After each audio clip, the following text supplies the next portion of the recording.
ছাত্র জনতার তীব্র আন্দোলনের মুখে প্রধানমন্ত্রীর পদ থেকে পদত্যাগ করে দেশ ছেড়ে ভারতে চলে যান শেখ হাসিনা। তার আকস্মিক পদত্যাগ ও দেশ ছাড়ার ঘটনায় হতভম্ব হয়ে পড়েন আওয়ামী লীগের নেতাকর্মীরা। পদত্যাগের ঘটনা প্রকাশ হওয়া মাত্রই আত্মগোপনে চলে গেছেন আওয়ামী লীগের কেন্দ্র থেকে শুরু করে তৃণমূলের নেতারা। সম্প্রতি হাসিনা সরকারের পতনের বিষয়ে মুখ খুলতে শুরু করেছেন অনেকেই।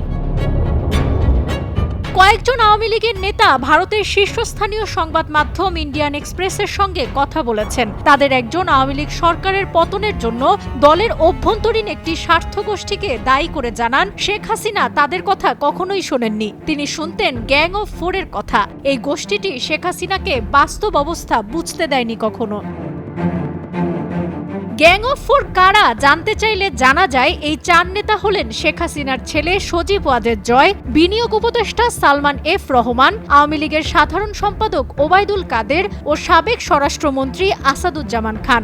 চারজনের এই দল হাসিনা পতনের নেতৃত্ব দিয়েছে। এই ব্যক্তিদের ওপর তার ছিল অন্ধবিশ্বাস। তার যে সহজাত রাজনৈতিক প্রজ্ঞা ছিল তা তিনি তাদের কারণে হারিয়েছেন। দ্য ইন্ডিয়ান এক্সপ্রেস দাবি করেছে, গত এক সপ্তাহে তারা আত্মগোপনে থাকা আওয়ামী লীগের কয়েকজন নেতার সঙ্গে কথা বলতে সক্ষম হয়েছেন। নেতারা সবাই অভিন্ন কথা বলছেন যে হাসিনা দল ও জনগণকে পরিত্যাগ করেছেন। আওয়ামী লীগের একজন নেতার বক্তব্য, বিএনপি চেয়ারপারসনের ছেলের সঙ্গে যোগাযোগ রক্ষার বিষয়টি হাসিনার প্রত্যাখ্যান করা ছিল সাংঘাতিক ভুল। নির্বাচনে আনা গেলে বিরোধীদের রাগক্ষোভ হয়তো কিছুটা মেটানো যেত। দুর্নীতি, চাঁদাবাজি, নির্যাতন, পুলিশের নিষ্ঠুরতায় জনগণের মধ্যে যে ক্ষোভের সৃষ্টি হয়েছে তা তারা বুঝে উঠেছিল। বিএনপিকে নির্বাচনী তরিতে উঠানো গেলে সেই ক্ষোভ হয়তো থামানোও যেত, তাতে আবার জিতা যেত এবং দল ক্ষমতায় থাকত। নেতারা জানান, শেখ হাসিনার পতনের পর জীবনাশঙ্কায় আওয়ামী লীগের অনেক নেতাকর্মী ও বুদ্ধিজীবী দেশ জুড়ে বিভিন্ন ক্যান্টনমেন্টে আশ্রয় নেন নানা শ্রেণী পেশার মানুষ। তাদের মধ্যে ছিলেন আওয়ামী লীগের নেতা, বিচারক, বেসামরিক প্রশাসনের কর্মকর্তা, পুলিশ কর্মকর্তা, বিভিন্ন পদের পুলিশ সদস্য, বিভিন্ন পাবলিক বিশ্ববিদ্যালয়ের কর্মকর্তা সহ নানা পেশার মানুষ ও তাদের পরিবার।